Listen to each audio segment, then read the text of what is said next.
اعوذ باللہ من الشیطان الرجیم بسم اللہ الرحمن الرحیم قل ان صلاتی و نسکی و محیای و مماتی للہ رب العالمین صدق اللہ العظیم و صدق رسولہ النبی الکریم ان اللہ و ملائکتہ یصلون علی النبی یا ایہا الذین آمنوا صلوا علیہ وسلموا تسلیما اللہم صل علی سیدنا و مولانا محمد معدن الجود والکرم وآلہ وصحبہ وبارک وسلم۔ حمد و صلاۃ کے بعد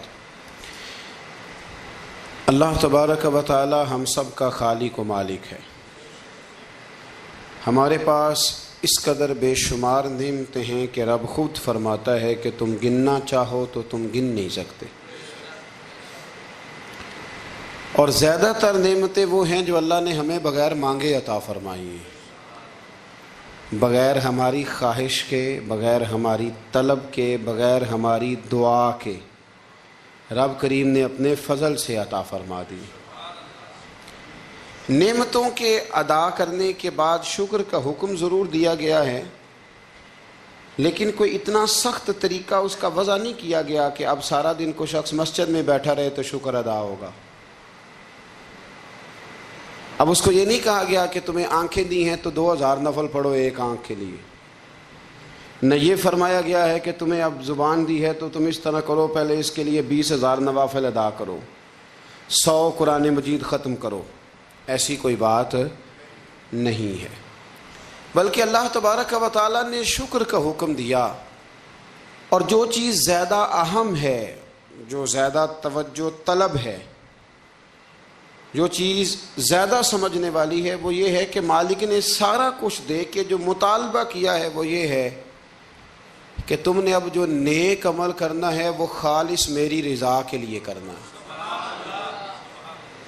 قل ان صلاتی و نسکی و محیای و مماتی للہ رب العالمین۔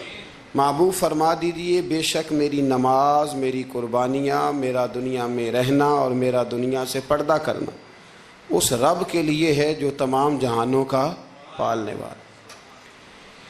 ہمیں یہ حکم ہے کہ ہم جب بھی کوئی خیر کا کام کریں، جب بھی کوئی اچھا کام کریں، جب بھی کوئی بھلائی کا کام کریں تو اس میں نیت خالص کریں، ارادے خالص کریں۔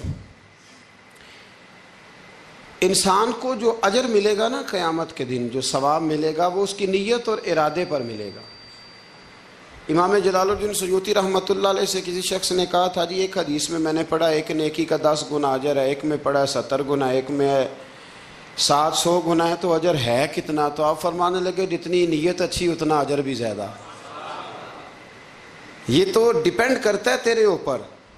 کام لوگ کراتے ہیں نا، ہماری مسجد میں کام شروع ہے، کام لوگ کراتے ہیں، تب کچھ لوگ ایسے ہوتے ہیں کوئی بھی کام کرنے والا وہ کام کہتا بس سے جان چھوٹے کسی طریقے سے، اور کچھ کام کرتے ہیں تو مزہ آ جاتا ہے۔ ان کی صفائی، ان کی دلچسپی، ان کا ذوق، ان کا شوق، ان کی توجہ بتلاتی ہے کہ یہ شخص واقعی کام کرنا چاہ رہا ہے اور اس کی دلچسپی ہے۔ نیکی جب آپ ذوق سے کرتے ہیں، شوق سے کرتے ہیں، دلچسپی کے ساتھ کریں، یہاں تو بہت سارے لوگ دین کا نام لے کے اپنا قد اونچا کرتے ہیں، صدقات و زکوٰۃ کا نام لے کے لوگ اپنے آپ کو سخی مشہور کرتے ہیں۔ یہاں تو لوگ نماز پڑھ کے معاشرے کے اندر اپنا وقار بڑھانا چاہتے ہیں، اللہ ماشاء اللہ کہ میں نمازی ہوں۔ یہاں تو لوگ کوئی خیر کا کام کر کے دیکھیں نا، اب کیا ہو رہا ہے حج عمرے کے موقع پر جو کام سب سے زیادہ ہوتا ہے وہ تصویریں کھینچنے کا ہے، سب سے زیادہ۔ اب میں چل پڑا ہوں، اب میں پہنچ گیا ہوں، اب میں جہاز میں بیٹھ گیا ہوں، اب نفل پڑھ لیے ہیں، احرام باندھ لیا ہے، طواف ہو گیا ہے، یوں لگتا ہے بندہ نہیں طواف کر رہا، موبائل طواف کر رہا ہے۔ یہ سب سے زیادہ لوگ ملنے آتے ہیں، پیار کرتے ہیں، دور دراز سے حضرات کئی دفعہ محبت کے ساتھ تشریف لے آتے ہیں، تو مجھے پتہ ہوتا ہے کہ اب جو کام سب سے ضروری ہے وہ تصویر کھینچنے کا ہے، وہ کرنا ہی ہے اور وہ کرنا ہی پڑے گا، اس کی مکمل تیاری ہوتی ہے، وہ پروگرام بنا کے آئے ہوتے ہیں۔ میرے بھائیوں یہ یاد رکھیں کہ کوئی بھی کام جب تک اس میں اللہ تعالیٰ کی رضا شامل نہیں ہوتی. دیکھیں نا، اللہ دلوں کے حال جاننے والا ہے. اگر کوئی شخص کسی قسم کی بددیانتی کرتا ہے، خیانت کرتا ہے، ظلم کرتا ہے، وہ لوگوں سے چھپ کے بھی کرے تو رب کریم کی سزا سے بچ سکتا؟ وہ چھپ کے کرے کیا کر لے گا؟ نبی کریم صلی اللہ علیہ وسلم نے فرمایا رب جب کسی کو رسوا کرنا چاہتا ہے تو 7 پردوں کے پیچھے چھپے بھی کر دیتا ہے، اور جب اللہ کسی کو عزت دینا چاہتا ہے تو پھر کوئی اس سے چھین سکتا؟ یہ میرے مالک کا نظام ہے. اس میں آپ کسی قسم کی کوئی جو ہے وہ مداخلت کرنے کے مجاز نہیں ہے. اپنی ارادوں کو، اپنی نیتوں کو، اپنے شوق اور ذوق کو خالص رکھیں اللہ کی رضا کے لیے. اس میں شائبہ نہ ہو، شک نہ ہو کسی قسم کا، غیر کی آمیزش نہ ہو. نماز پڑھیں تو اللہ کی رضا کے لیے، صدقات و خیرات کریں تو اللہ کی رضا کے لیے. کسی کام میں آپ مداخلت کرتے ہیں، بھائیوں کی لڑائی ہو گئی ہے، دوستوں کا جھگڑا ہو گیا ہے، رشتہ داروں میں کسی جگہ کوئی ایسی ضرورت پڑ گئی ہے جہاں آپ کے مداخلت کرنے سے حالات بہتر ہو سکتے ہیں تو مداخلت ضرور کریں، چودھری بننے کے لیے نہیں، پنچایت کا سرپنچ بننے کے لیے نہیں.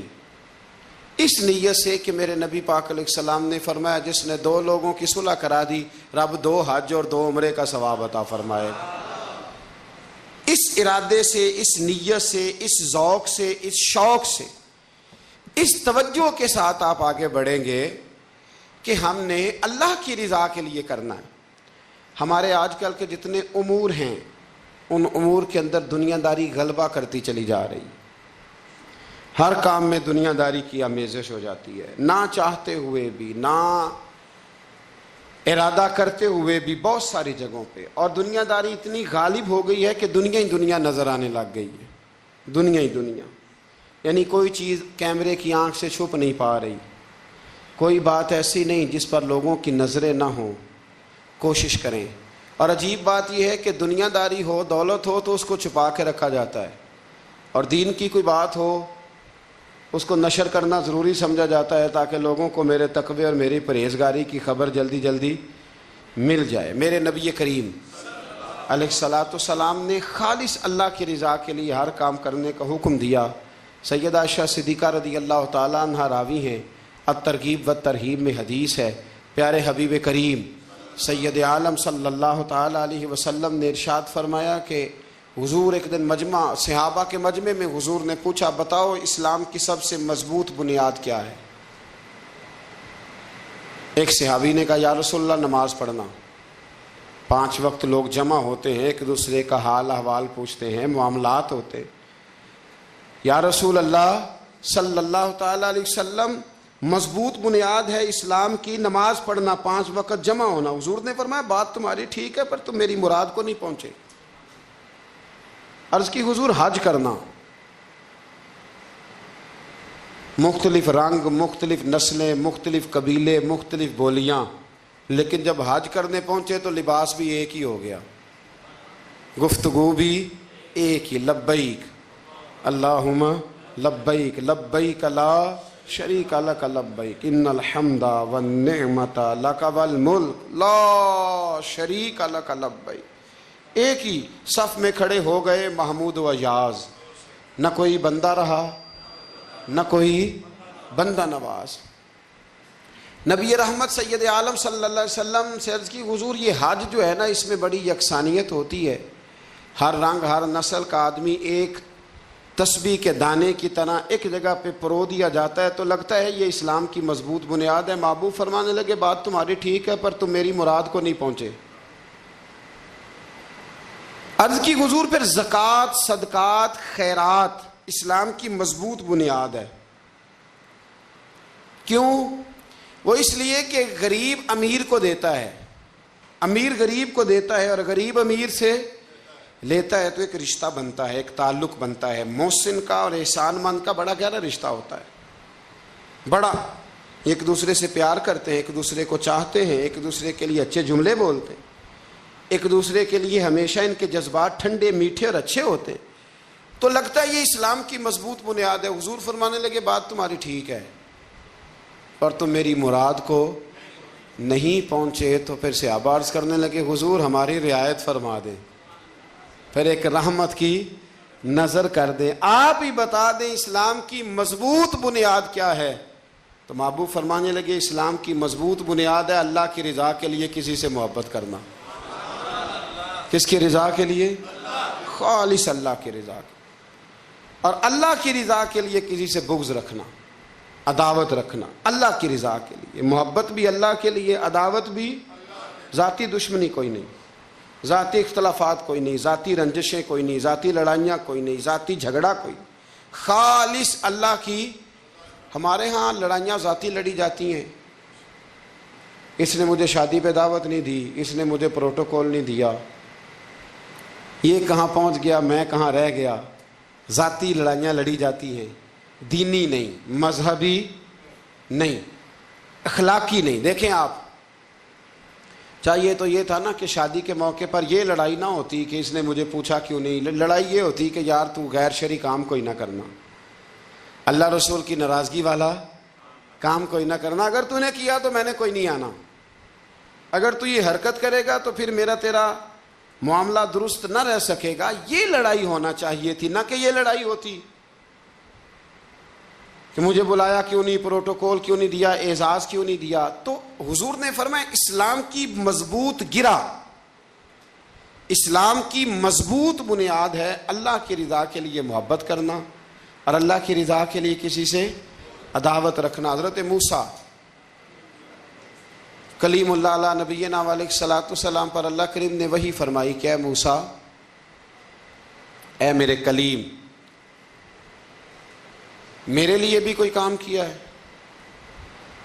عرض کی اللہ میں نے نمازیں پڑھی، روزے رکھے، تبلیغ کی۔ فرمایا وہ تو آپ کی ذمہ داریاں تھیں، وہ تو آپ نے اپنے لیے کیا، میرے لیے بھی کچھ کیا ہے؟ رب کریم نے پوچھا موسیٰ میرے لیے بھی کچھ کیا ہے؟ عرض کی اللہ یہ سارا کچھ، فرمایا مالک تیرے لیے کیا۔ کہا یہ تو آپ نے اپنے لیے کیا، آپ کی ذمہ داریوں میں شامل تھا، مالک تیرے لیے کیا ہے؟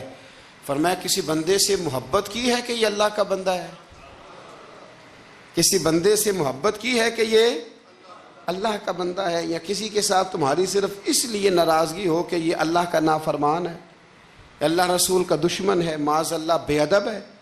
میرے بھائی سمجھ لیں اچھی طرح اور اپنے دل کے کونے میں یہ بات بٹھا لیں کہ زندگی میں جو کام کریں وہ اللہ کی رضا کے لیے، چھوٹا سا بھی خیر کا کام۔ میرے رسول کریم علیہ السلام کا جو سب سے پہلا فرمان ہے نا بخاری میں، وہ یہ ہے کہ انما الاعمال بالنیات، تیرے عمل کا دار و مدار تیری نیت پر ہے، تیرے ارادے پر ہے۔ بنیاد تمہاری نیت ہے، بنیاد یہ ہے کہ تمہارا اندر سے اس کام کے لیے ذوق کیا ہے، شوق کیا ہے۔ اگر وہ بنیاد مضبوط ہے تو پھر عمل کی جو آپ چھت ڈالیں گے وہ ساری چھت بھی مضبوط ہے، لیکن اگر ارادے کچے ہیں، کمزور ہیں، سازشیں ہیں، رنجشیں ہیں، اندر معاملات گڑبڑ ہیں، تو پھر کبھی دیواریں مضبوط ہو سکتی۔ نیتیں اچھی کریں، بڑی سادی مثال، بڑی صاف ستھری، مولا کائنات شیر خدا حضرت علی المرتضیٰ کرم اللہ تعالی وجہ الکریم نا، آپ ایک جگہ جنگ لڑنے کے لیے گئے، جہاد ہو رہا ہے۔ عرب کے جو لوگ ہوتے تھے وہ دشمن کو سزا بڑی سخت دیتے تھے، بعض لوگ مطالبہ بھی کرتے ہیں نا سخت سزا کا۔ ہمارا سرائکی کا ایک شاعر ہے، وہ کہا کرتا ہے جے تنگ ہے ساڈی زندگی تو تے دے سخت سزا تیری جان چھٹے، ساکو مار نہ شاکر قسطاں وچ یک لخت مکا تیری جان چھوٹے۔ عرب کے لوگ نا سخت سزا دیتے تھے، سخت، وہ اذیت دیتے، کبھی انگلی کاٹ دیتے، کبھی ہاتھ کاٹ دیتے۔ مختار سقفی نے جب امام علی مقام رضی اللہ تعالیٰ عنہ کے قاتلوں کو قتل کیا تو زیادہ تر کی گردنیں نہیں کاٹی تھی، بلکہ اس نے ہاتھ پیر کاٹ کے لوگوں کو جنگلوں میں پھینک دیا تھا، تڑپ تڑپ کے لوگ مر گئے۔ اسلام اس اذیت کا قائل ہے۔ اہل عرب اذیت دیتے تھے، بلکہ دشمن جب نڈھال ہو کے گر جاتا تھا نا تو اس پر گھوڑے دوڑا دیتے تھے، گھوڑے دوڑ جاتے تھے اس پر، لاشیں مسک کر دیتے تھے، ناک کان آنکھیں نکال ڈالتے تھے۔ ٹکڑے کرتے تھے وجود کے، اذیت دیتے تھے۔ تو جب کوئی آدمی کسی کے نرغے میں آ جاتا تھا نا، قابو میں آتا تھا، تو اس کی خواہش ہوتی تھی کہ میں مارنے والے کو غصہ دلاؤں تاکہ مجھے جلدی مار دے، اذیت نہ دے، تکلیف نہ دے، مجھے جلدی مار ڈالے، جلدی قتل کر ڈالے۔ یہ ان کا مزاج ہوتا تھا، رویہ ہوتا تھا۔ حضرت مولا علی شیر خدا کرم اللہ تعالی وجہ الکریم دشمن پر غالب آ گئے۔ جب غالب ہوئے تو اس نے معاذ اللہ حضرت علی پر تھوک دیا۔ کافر تھا، اس کا ارادہ یہ تھا کہ میں حضرت علی کو غصہ دلاتا ہوں تاکہ یہ مجھے جلدی مار دے، لیکن اسے نہیں پتا تھا یہ علی ہے۔ اسے نہیں خبر تھی کہ یہ جو خمیر ہے نا، ان کی تربیت مدینے والے محبوب نے فرمائی ہے۔ یہاں جو چمک دمک ہے اس کا رنگ ساری دنیا سے نرالا ہے، انوکھا ہے، شاندار ہے، وزادار ہے، کمال ہے۔ کہا حضرت علی پر معاذ اللہ میں یہ کام کرتا ہوں تاکہ وہ جلدی قتل کر دیں گے، لیکن جب اس نے مولا علی کی طرف یہ نازیبا حرکت کی تو حضرت علی نہ تلوار چھوڑ کے پیچھے ہٹ گئے۔ توجہ کرنا، رزلٹ دیکھنا، مولا علی پیچھے ہٹ گئے اور فرمانے لگے جا تو آزاد ہے۔